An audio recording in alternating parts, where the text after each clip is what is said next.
বাংলার রান্নাবাড়ি চ্যানেলে আপনাকে স্বাগত। আজ আমি তৈরি করব খুব সুন্দর একটি রেসিপি, সেটা হলো পটল পোস্ত।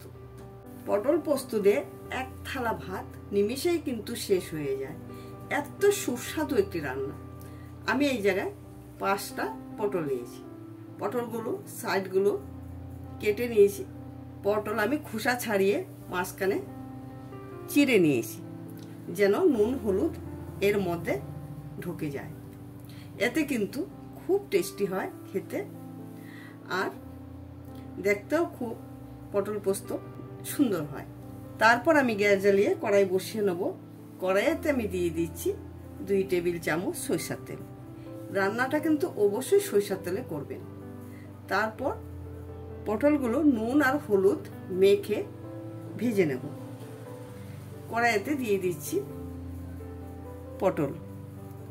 নাড়াচাড়া দিয়ে পটল আমি ঢাকা দিয়ে রাখবো 1 মিনিট, আঁচটা কম দিয়ে।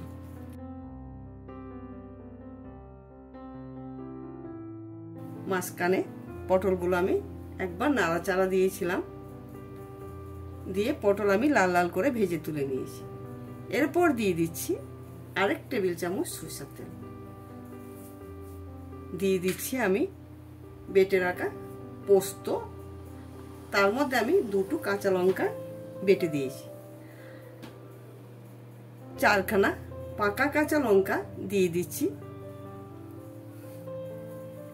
দিয়ে দিচ্ছি আমি সামান্য চিনি, সামান্য নুনও দিয়ে দিচ্ছি। তারপর পোস্ত ভালো করে ভেজে নিচ্ছি। ঠিক এইরকম ভাবে কিন্তু পোস্তটা ভেজে রান্না করলে রান্নাটা কিন্তু খুব টেস্ট হয়। দিয়ে দিচ্ছি 1/2 কাপের মতো জল। জলটা দিয়ে ভালো করে একদম ফুটিয়ে নেব পোস্ত। পোস্ত যখনই ফুটবে, এরপর দিয়ে দিচ্ছি ভেজে রাখা যে পটল, সেই পটল দিয়ে দিচ্ছি।